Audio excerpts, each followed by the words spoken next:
Hello world! Today I have got for you my July favorites and fails guest starring Polly!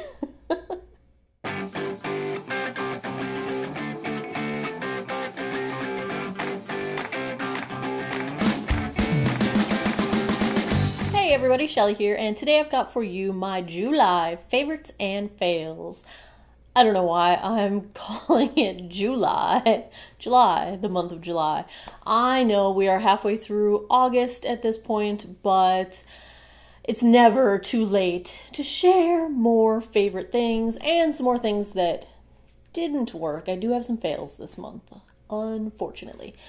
That's Polly. She is one of my 4 rescue cats, and I don't know how long she'll be hanging out up there. You can see she's sitting a little bit funny. She had been, it's sad really. She was thrown off of the roof of a 6-story building and she had shattered her hind left leg.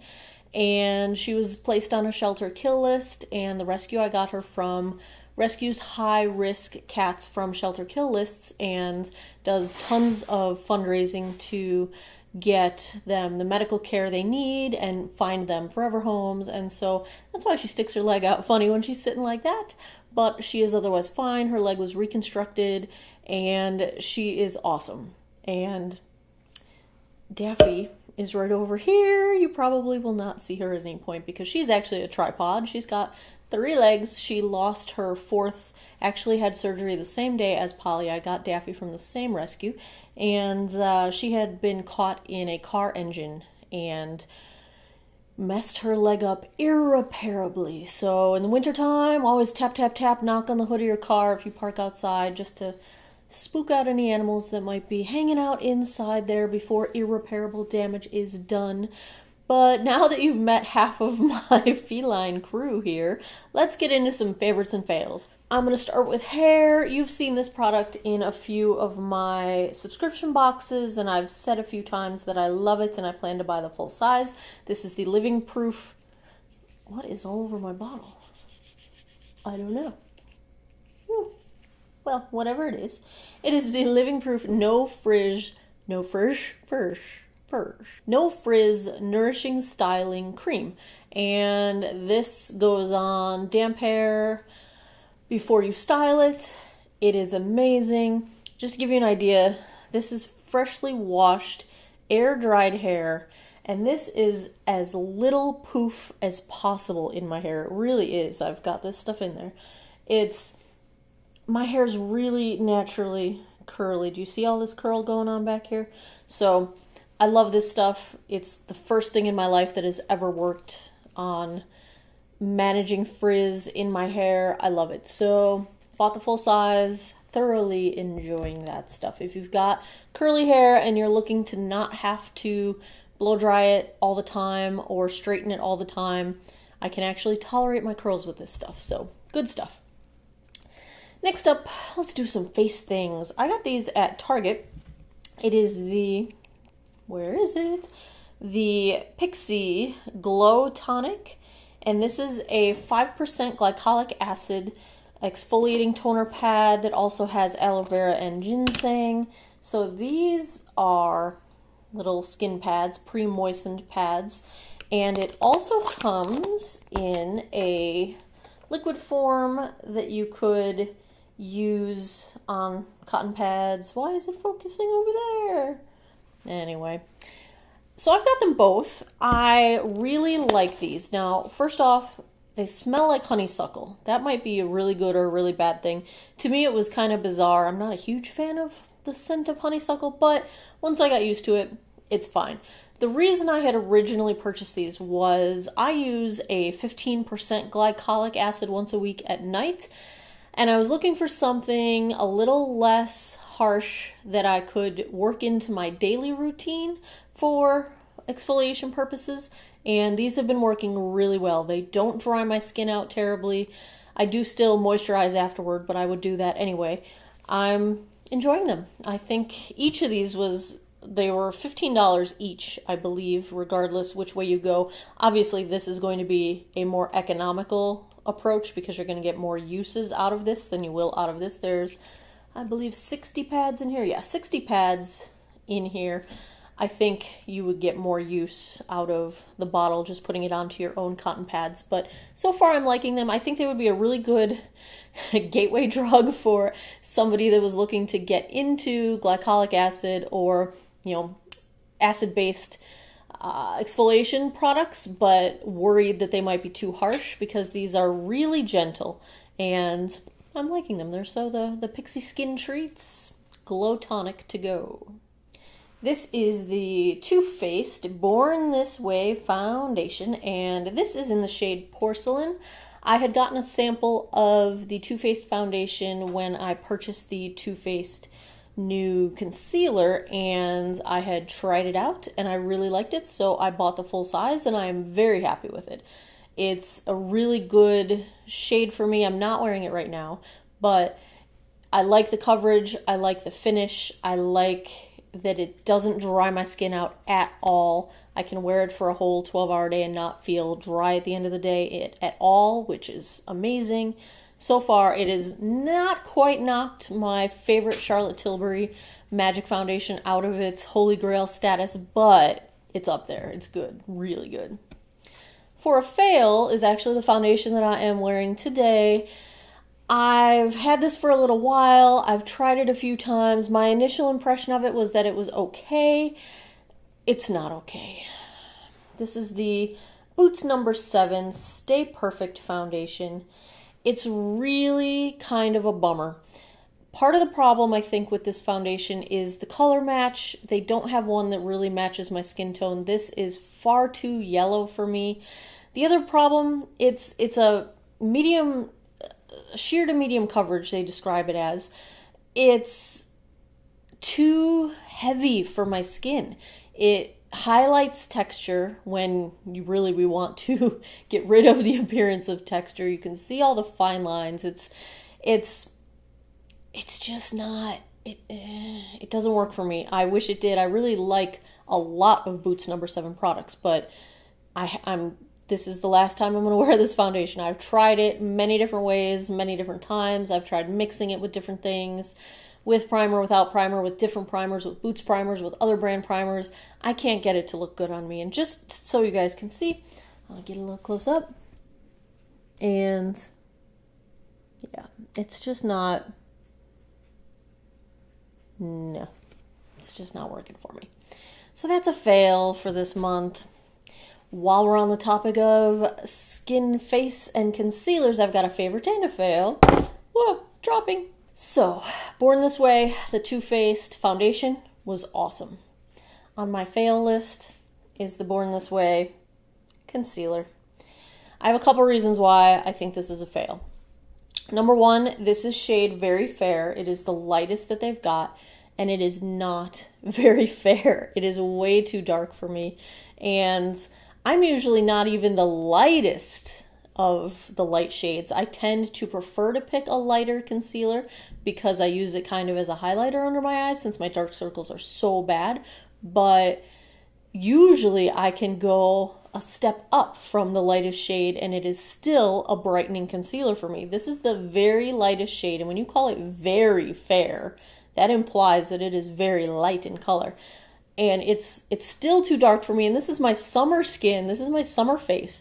So that's really not going to work at all. My other complaint, the coverage is nearly non-existent. I'm exaggerating a little bit. Okay, so it's got some coverage, but if you have significantly dark circles, it does not cover them. And for something that's billed as a full coverage concealer, not enough coverage, nowhere near enough coverage. On the bright side, this stuff blends like nobody's business. I think this concealer blends out more easily and more flawlessly than any other concealer I've tried. And I have tried a dozen high-end concealers and a dozen different drugstore concealers. I have tried concealers. The blending is awesome. If you don't need a ton of coverage, this is probably really good. But if you need coverage, or if you're very fair, probably not going to work. I'm going to swatch this against my new favorite concealer. I'm going to do a video putting this concealer up against my current all-time winner of my high-end concealers, the Urban Decay Naked Skin Concealer. That is my current favorite. This might give it a run for the money. So this is the new Tarte concealer. It has a really wacky name. Where is it? The Shape Tape Contour Concealer. I don't understand why they call it that, but this is in the shade Fair. And first off, the bottle's just beautiful. You know, I'm a sucker for packaging. Second of all, look at this applicator. Ba-bam! It's huge. It's monstrously big, which is awesome if you use it as a highlight and conceal and you're not just getting into your under eyes. So thumbs up for that. Third reason I love it, super blendable, very easy to work with. Fourth reason I love it, I'm not sure if I'm actually on number 4, but hey, let's go with it. Coverage. Coverage, coverage, coverage. Good. Really good. Really good. Now, I want to swatch this fair shade next to the very fair shade by Born This Way, just so you can see how not very fair is.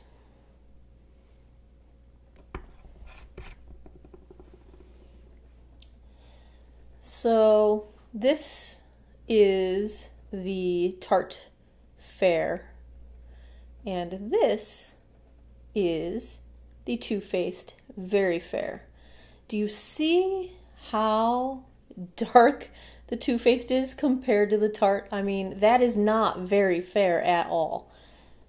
It's just really not. It's also super pink toned, which typically fair skin is cool toned, but that is significantly pink. Significantly pink. Which I think makes it a little bit darker too. So, Tarte. Yeah, Tarte. I mean, look, it's just... You can even tell the color mismatch just looking at it on my hand. But, yeah, the Tarte. Let's move on to eyes. My next favorite is from Makeup Geek. This is one of their brushes. It is their Outer V brush, and I love it. It's covered in fuzz. It's not super dense, so it's got some bend to it, so it's not a pencil brush. And it's similar to a pencil brush, but it's not as pointy. But it's got that tapered end. It's got a little bit of firmness to get into that outer V, but it's just super nice for detail work, especially if you're dealing with hooded eyes and you really have to be careful of how you place your colors in the outer V. So this is the Makeup Geek Outer V brush. Love. Favorite new brush of life. More eyes. You had to know this was coming. Favorite. This is the Urban Decay Moondust palette. If you didn't see my Urban Decay Moondust video, I will link it below.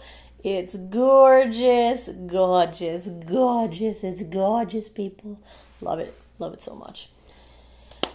It's super glittery, super fun. Not as much fallout as you would expect from a glitter shadow. It's super pigmented. Winning. I had not tried any of the Moondust shadows prior to this palette, so I'm super impressed and I'm going to buy all the things.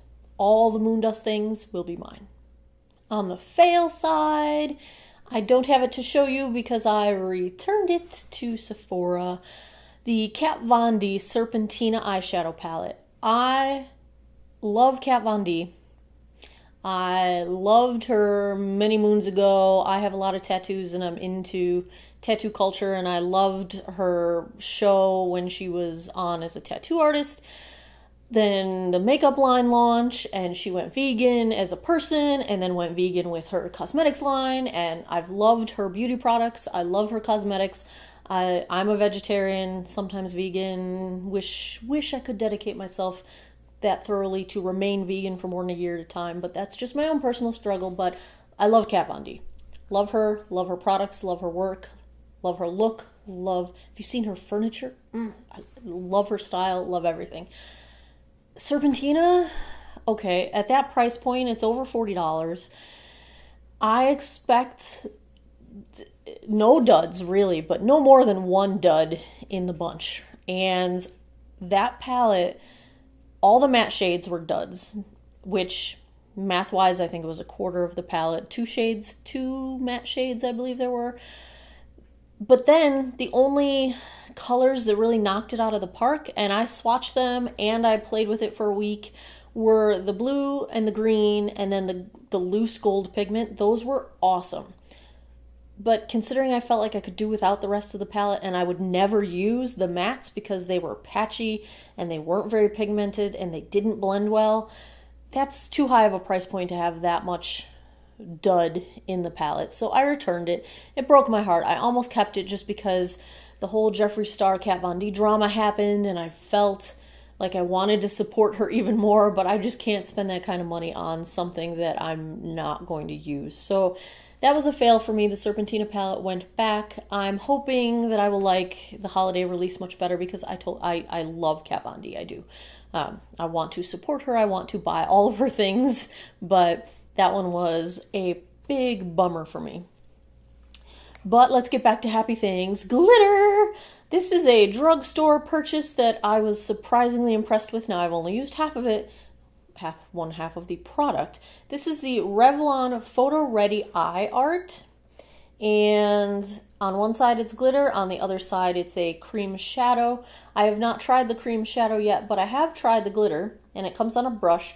This reminds me of the Urban Decay. I just ordered one with a gift card that I had from Sephora.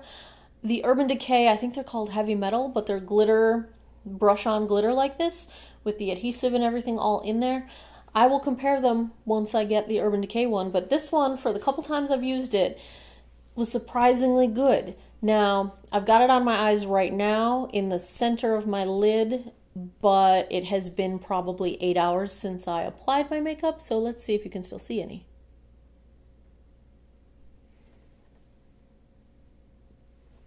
It's actually still there. Yeah, it applies easily. You do have to kind of keep your eyes like so, and not, if you have hooded lids, not let them touch the hoods until it dries. But it doesn't take too long to dry, really. It is much easier to work with than the Wet n Wild glitter shadow that I've been playing with recently. Pleasantly surprised. That's going to be on my favorites list. I may pick up a couple more of these in different colors. They had probably 6 or 7 colors of them. Meh, all right. And the last thing I've got a favorite and a fail of is in the mascara category. On the favorite side, another drugstore purchase. This is the Revlon Lash Potion Mascara. And I'm not going to lie to you, I had like a CVS buy one get one half off coupon, and I needed something for my half off, and this was pretty. And I thought that even if it sucked, it would be beautiful sitting on the vanity. But it turns out it's been really kind of my go-to for my just everyday kind of mascara use. It's got a thick but not too thick brush. It's got a formula that does a little bit both of volumizing and lengthening. They say it's by Grow Luscious. Now, I don't know if it's got some kind of ingredient in here to grow your lashes or anything like that. I don't really care about that. I care that it looks good on my eyeballs. I care that it's a beautiful package. I mean, shiny, colorful. It's purple. It's lovely. Really like it. So, surprise hit there with a sort of an accidental purchase. On the fail side in the mascara land, it's a little unfair to call this a total fail because it's not a total fail. It's just not for me what it was hyped up to be, and that is the IT Cosmetics Tightline mascara. So I had seen this on, it was QVC or Home Shopping Network. I don't really watch those, but if they're doing beauty stuff and I happen to be scrolling through and I'm bored, I will sit and watch it. And they were doing the debut of this, and it looked great for, in my case, it would be something I would do on a day when I had to go really quickly out the door, because they advertise it as a mascara that can also serve as your eyeliner. So the interesting thing here, and I always open it up backwards, I just can't get it right, is that the brush is super, super, super tiny. Tiny, tiny, tiny, tiny brush. And the idea is that you can get right up to the roots of your lashes and sort of smudge it into the roots so that it acts as your eyeliner as well as your mascara. And the two things that really just don't work for me, one, you can't get enough of this at the roots of your lashes to be enough eyeliner for my personal taste. I always, as you can see, go for a pretty heavy eyeliner, and it's just not enough for me. The second issue for me is that it didn't really work very well as a mascara. It was kind of spidery.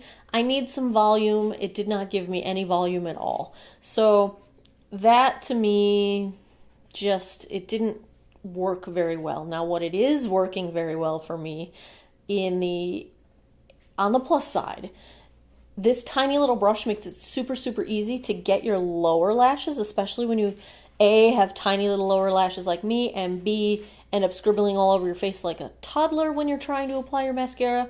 So I have been using this on my lower lash line, and I will keep it and I will use it for that. This is the waterproof formula, and you can always have a good waterproof formula for your lower lash line. So I have been using it for that, but everything else that's been advertised for really didn't do it for me. Not a complete fail, but not my favorite product of all time. One last fail, I think this lip color that I'm wearing. The color, I don't think I like the color, and it's a Tarte lip crayon, and it's only been about 20 minutes, and I feel like it's already kind of fading and wearing off, and all I've been doing is talking. I haven't drank anything, I haven't eaten anything. This is all kind of one hot mess of fail today. my hair is a mess. My face is a mess. My foundation's terrible. I don't like this lip color. You should have seen the disaster that was this winged eyeliner earlier. I salvaged it the best I could. Anyway, so apologies for the one hot mess fail of a face. But other than that, that is my favorites and fails for the month of July. Hope you've enjoyed it, found some products that you might want to check out or avoid depending on your circumstance. Thanks for stopping by and hanging out a little while. Of course, Daffy is now playing in a paper bag. That's what you're hearing. Have yourselves a wonderful day, a wonderful evening wherever you are, and take care of each other. Bye-bye.